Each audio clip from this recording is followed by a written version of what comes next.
Rabbi Nachman nous dit comment est-ce qu'on peut atteindre la joie.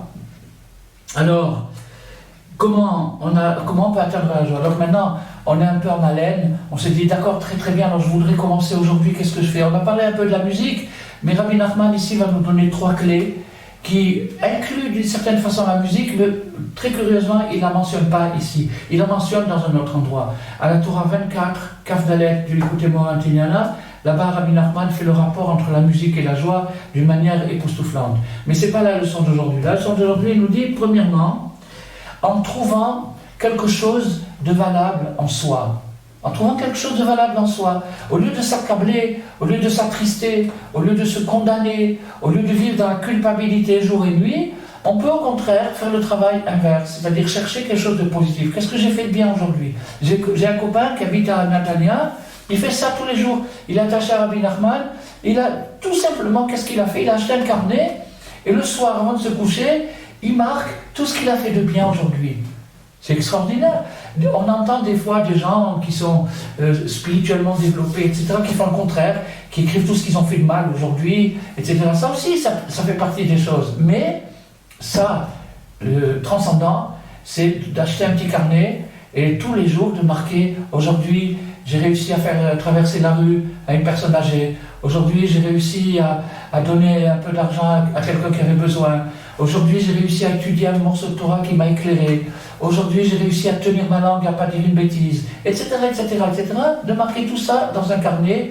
Et après, quand vous feuilletez ce carnet, vous dites, quelle personne merveilleuse je suis. Je suis quelqu'un d'extraordinaire, je ne le savais pas. Je fais tellement de bonnes choses, je ne me rendais pas compte, je vois que le mal, mais maintenant que je vois le bien, ça me rassure.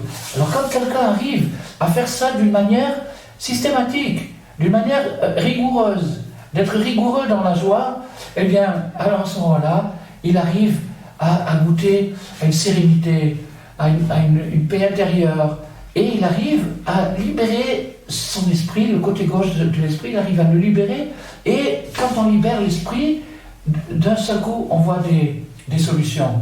Il y avait en Lituanie un garçon qui s'appelait Aaron Nimzovich.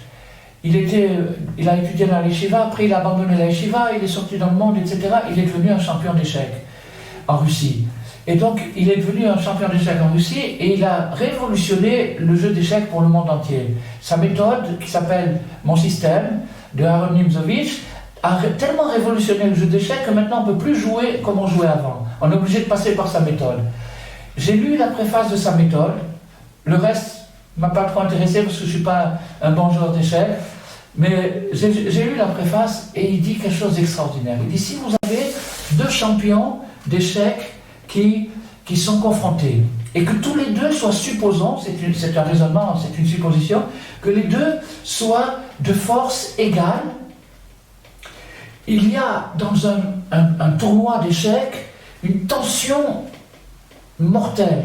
Le monde entier, si c'est la Russie et l'Amérique qui se rencontrent sur un tournoi d'échecs, c'est une tension mondiale.